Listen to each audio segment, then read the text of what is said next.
Apabila Tuhan Allahmu sudah melenyapkan bangsa-bangsa yang negerinya diberikan kepadamu oleh Tuhan Allahmu, dan engkau sudah menduduki daerah mereka dan diam di kota-kota dan rumah-rumah mereka, maka engkau harus menghususkan 3 kota di dalam negeri yang diberikan Tuhan Allahmu kepadamu untuk diduduki. Engkau harus menetapkan jauhnya jalan dan membagi dalam 3 bagian wilayah negeri yang diberikan Tuhan Allahmu untuk dimiliki olehmu, supaya setiap pembunuh dapat melarikan diri ke sana. Inilah ketentuan mengenai pembunuh yang melarikan diri ke sana dan boleh tinggal hidup. Apabila ia membunuh sesamanya manusia dengan tidak sengaja dan dengan tidak membenci dia sebelumnya. Misalnya, apabila seseorang pergi ke hutan dengan temannya untuk membelah kayu, ketika tangannya mengayunkan kapak untuk menebang pohon kayu, mata kapak terlucut dari gagangnya, lalu mengenai temannya sehingga mati. Maka ia boleh melarikan diri ke salah satu kota itu dan tinggal hidup. Maksudnya supaya jangan penuntut tebusan darah sementara hatinya panas dapat mengejar pembunuh itu. Karena jauhnya perjalanan menangkapnya dan membunuhnya, padahal pembunuh itu tidak patut mendapat hukuman mati, karena ia tidak membenci dia sebelumnya. Itulah sebabnya aku memberi perintah kepadamu.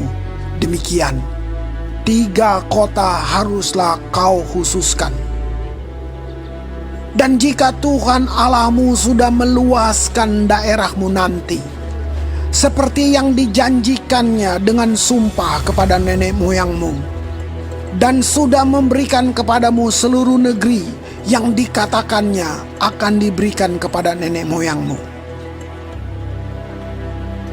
Apabila engkau melakukan dengan setia perintah ini yang kusampaikan kepadamu pada hari ini, dengan mengasihi Tuhan Allahmu dan dengan senantiasa hidup menurut jalan yang ditunjukkannya, maka haruslah engkau menambah 3 kota lagi kepada yang 3 itu, supaya jangan tercurah darah orang yang tidak bersalah di negeri yang diberikan Tuhan Allahmu kepadamu menjadi milikmu, dan hutang darah melekat kepadamu.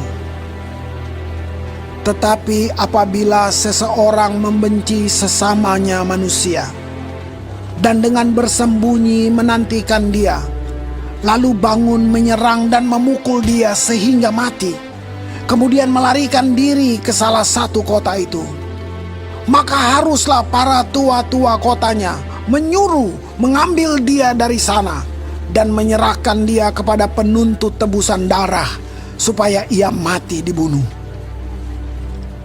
Janganlah engkau merasa sayang kepadanya. Demikianlah harus kau hapuskan darah orang yang tidak bersalah dari antara orang Israel, supaya baik keadaanmu.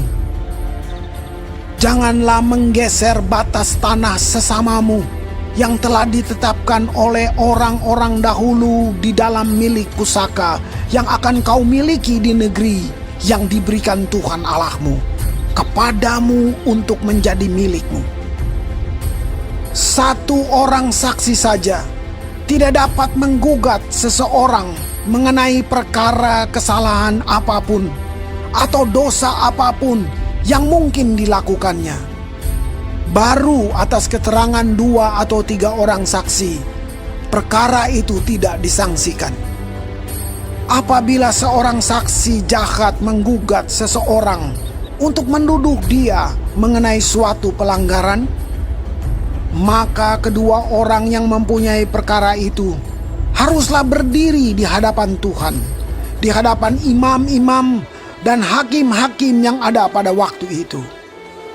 Maka hakim-hakim itu harus memeriksanya baik-baik, dan apabila ternyata bahwa saksi itu seorang saksi dusta, dan bahwa ia telah memberi tuduhan dusta terhadap saudaranya, maka kamu harus memperlakukannya sebagaimana ia bermaksud memperlakukan saudaranya. Demikianlah harus kau hapuskan yang jahat itu dari tengah-tengahmu. Maka orang-orang lain akan mendengar dan menjadi takut, sehingga mereka tidak akan melakukan lagi perbuatan jahat seperti itu di tengah-tengahmu. Janganlah engkau merasa sayang kepadanya, sebab berlaku nyawa ganti nyawa, mata ganti mata, gigi ganti gigi, tangan ganti tangan, kaki ganti kaki.